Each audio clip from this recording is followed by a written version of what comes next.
तो hello friends, स्वागत है आप सभी का आपका अपना यूट्यूब चैनल प्रॉपर क्लास में।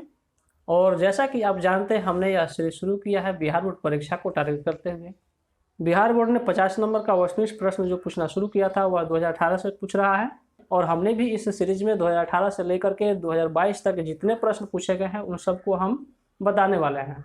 तो हार्ड वर्क के साथ आपको स्मार्ट वर्क भी करना होता है। स्मार्ट वर्क में आपको 2018 से जितने भी वस्तुनिष्ठ प्रश्न पूछे गए हैं उन सबको देखना है। इस तरह से आप अपना स्कोर हाई ला सकते हैं। जैसा कि आपको पता है, हमने इस सीरीज को हिंदी से शुरू किया है, क्योंकि जो भी 10th क्लास में पढ़ने वाले बच्चे हैं वह कहीं ना कहीं कोचिंग कर रहे होंगे।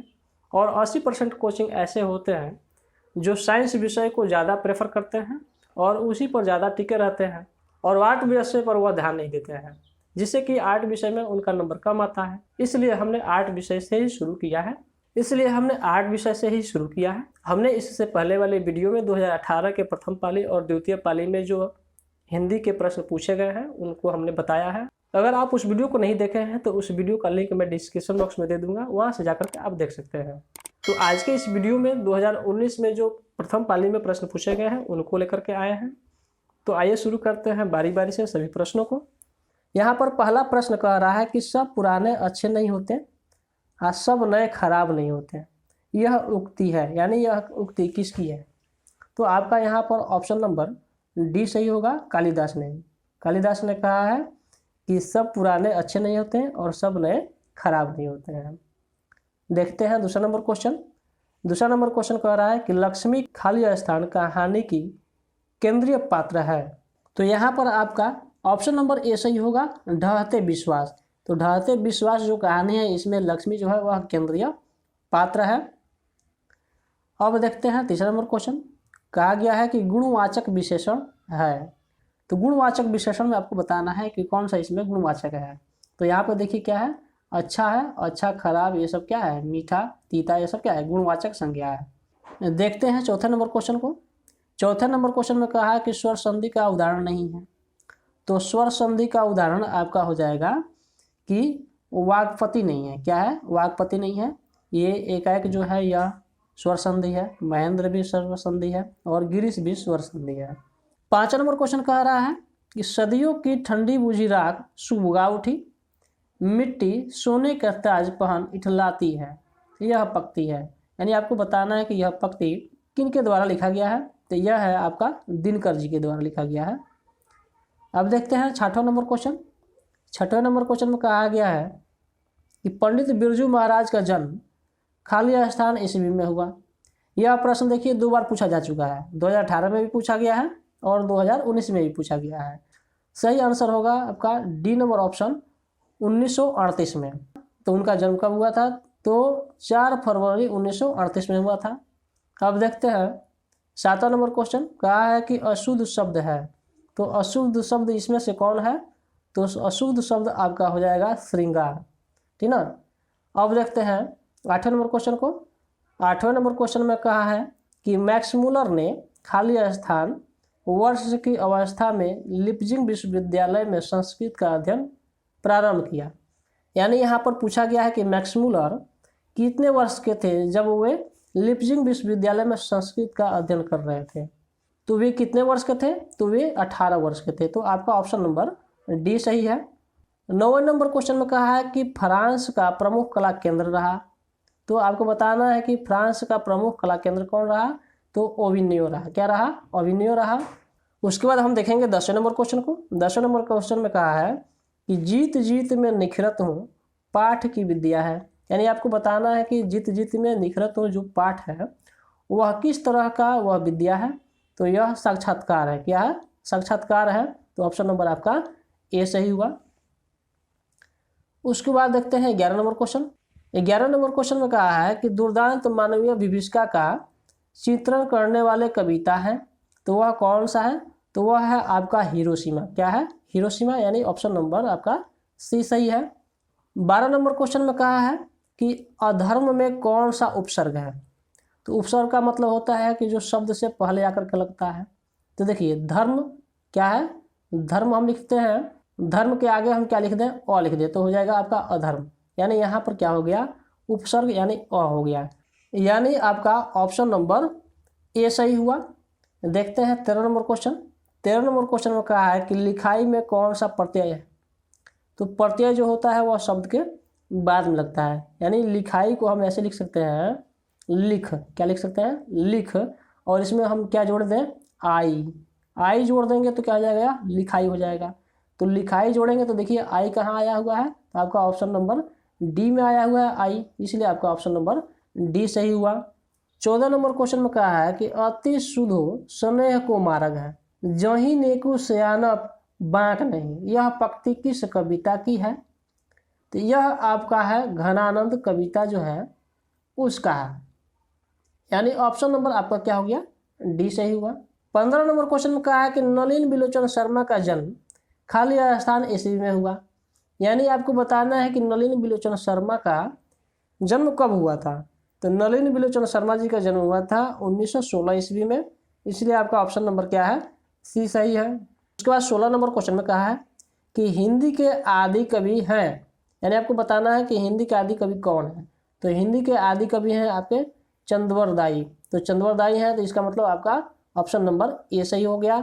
17 नंबर क्वेश्चन में पूछा है सावरदैया खाली स्थान भाषा के सफल कहानीकार है, यानी आपको बताना है कि जो सावरदैया है किस भाषा के मतलब कहानीकार है।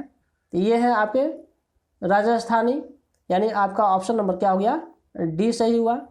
उसके बाद देखते हैं 18 नंबर क्वेश्चन। 18 नंबर क्वेश्चन में कहा है साहित्य के निर्माण में प्रतिभाशाली मनुष्यों की खाली स्थान भूमिका है। तो आपको इसमें बताना है कि मनुष्य जो है प्रतिभाशाली मनुष्य है उनकी क्या भूमिका है। तो उनका है आपका निर्णायक, क्या है निर्णायक, यानी ऑप्शन नंबर आपका बी सही है। उसके बाद देखते हैं 19 नंबर क्वेश्चन। 19 में कहा है कि रंगपा था, यानी रंगपा क्या था। तो रंगपा क्या था, तो रंगपा जुआड़ी था, क्या था जुआड़ी, यानी ऑप्शन नंबर आपका ए सही हुआ। 20 में कहा है कि शुद्ध वाक्य है। तो शुद्ध वाक्य जो है उसको देख लेते हैं पढ़ करके। कहा है कि आज की ताज़ी खबर, तो यहाँ पर आज की ताज़ी खबर नहीं रहेगा, क्या रहेगा यहाँ पर रहेगा आज का ताज़ा खबर, इसलिए यह आपका क्या हो गया गलत है। उसके बाद यहाँ दिया है रोटी ताज़ी है, तो रोटी ताज़ी है यह क्या है यह सही है। सी में कहा है कि दाल अच्छा है, तो दाल अच्छा नहीं, क्या है दाल अच्छी है। उसके बाद हवा बहता है, हवा बहता नहीं, क्या है हवा बहती रहेगा। तो यह तीनों क्या हो गया आपका गलत हो गया, और आपका बी नंबर ऑप्शन सही हुआ। उसके बाद देखते हैं 21 नंबर क्वेश्चन। कहा है कि लेखक के घर में मछली कौन खाता था। तो लेखक के घर में मछली कौन खाता था, तो उसके पिता खाते थे, ठीक ना। तो आपका ऑप्शन नंबर क्या हो गया बी सही हुआ। 22 नंबर क्वेश्चन में पूछा है कि लेखक के रिश्तेदार ने बहादुर पर क्या आरोप लगाए। तो जो लेखक के रिश्तेदार थे वह उनके घर आए थे, वे बहादुर पर आरोप लगाए थे पैसे चुराने के। तो आपका ऑप्शन नंबर क्या हो गया आपका ए सही हुआ। अब देख लेते हैं हम 23 नंबर क्वेश्चन को।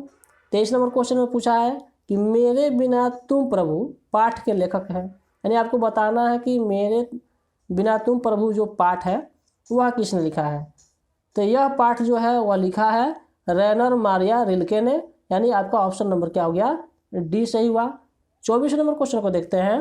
पूछा है कि तत्पुरुष समास का उदाहरण नहीं है, यानी आपको बताना है कि तत्पुरुष समास कौन सा नहीं है। देखिए यहाँ पर क्या है चौराहा जो है यह तत्पुरुष समास नहीं है। 25 नंबर क्वेश्चन में पूछा है कि अव्ययी भाव समास में खाली स्थान पद प्रधान होता है। तो यहाँ आपको बताना है कि अव्ययी भाव समास जो होता है उसमें कौन सा पद जो होता है वह प्रधान होता है। तो अव्ययी भाव समास में आपका पूर्व पद जो होता है वही क्या होता है वह प्रधान होता है। तो यानी आपका ऑप्शन नंबर क्या हो गया ये सही हुआ। 26 में देख लेते हैं। 26 में कहा है कि भारत में बेरोजगारी का मुख्य कारण है। तो भारत में बेरोजगारी का मुख्य कारण क्या है, तो भारत में बेरोजगारी का मुख्य कारण है आपका जाति प्रथा, यानी ऑप्शन नंबर ए सही हुआ। और यह प्रश्न जो है 2 बार पूछा जा चुका है 2018 से लेकर के 2019 तक। तो यह प्रश्न जो है 2 बार आ चुका है, इसको ध्यान में रखिएगा। 27 में पूछा है कि शुद्ध शब्द है। तो शुद्ध शब्द जो है यह क्या है अभिलाषा है, क्या है अभिलाषा है, यानी आपका ऑप्शन नंबर ए सही हुआ। 28 में देखते हैं। 28 में कहा है कि घनानंद कवि हैं। तो घनानंद को पूछा है कि यह किस प्रकार के कवि हैं। घनानंद जो है यह रीति मुक्त कवि हैं, यानी आपका ऑप्शन नंबर क्या हो गया ए सही हुआ। 29 में देखते हैं। 29 में कहा है कि जन्म से ही पागल है, जन्म से ही पागल कौन था? तो पपाती पागल था, ठीक ना। तो आपका ऑप्शन नंबर क्या हो गया? बी सही हुआ। उसके बाद देखते हैं तीसरे नंबर क्वेश्चन को। तीसरे नंबर क्वेश्चन में कहा है कि लेखक को मछली खाने से किसने मना किया?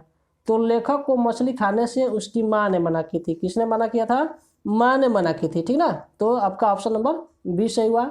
अब देख लेते हैं हम 31 नंबर क्वेश्चन। 31 नंबर क्वेश्चन में पूछा है कि पंडित बिरजू महाराज खाली स्थान साल के थे, तभी उनके पिता का देवसान हो गया। तो यहाँ पर आपका ऑप्शन नंबर क्या होगा? ये सही होगा। जब वे 9.5 साल के थे तभी उनके पिताजी गुजर गए। तो देखते हैं हम 32 नंबर क्वेश्चन। 32 में पूछा है कि स्वामी विवेकानंद ने वेदांतियों का वेदांती किसे कहा? तो वेदांतियों का वेदांती कहा था किसको? तो मैक्स मुलर को। तो आपका ऑप्शन नंबर क्या हो गया? सी सही हुआ।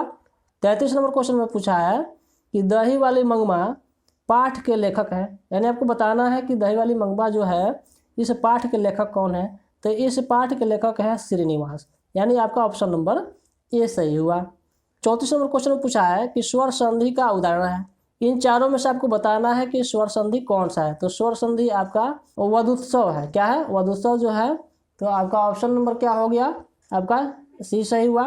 35वें नंबर क्वेश्चन में कहा है कि ललित निबंध है, यानी आपको बताना है इनमें से कौन सा ललित निबंध है। तो ललित निबंध है आपका नाखून क्यों बढ़ते हैं। तो ऑप्शन नंबर आपका क्या हो गया? बी सही हुआ। 36वें नंबर क्वेश्चन में पूछा है कि नौबत खाने में इबादत पाठ के केंद्र में है, यानी आपको बताना है कि नौबत खाने में इबादत जो पाठ है उसमें कौन उसमें केंद्र में है, यानी किस पर वो कहानी बना हुआ है। तो वह बना है बिस्मिल्लाह खां पर। तो आपका ऑप्शन नंबर क्या हो गया? बी सही हुआ।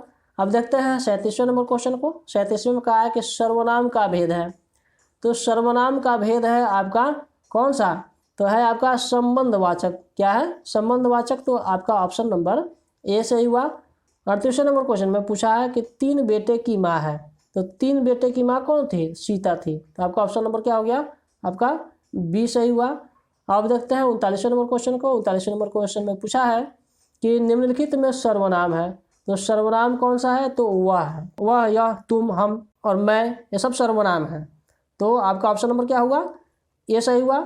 अब देखते हैं हम 40वें नंबर क्वेश्चन को। 40वें नंबर क्वेश्चन में पूछा है कि रामधारी सिंह दिनकर रचित पाठ है, यानी रामधारी सिंह दिनकर जो है वह कौन सा पाठ रचे हैं या कौन सा पाठ लिखे हैं। तो आपका सही आंसर होगा जनतंत्र का जन्म, यानी ऑप्शन नंबर क्या है? बी सही हुआ।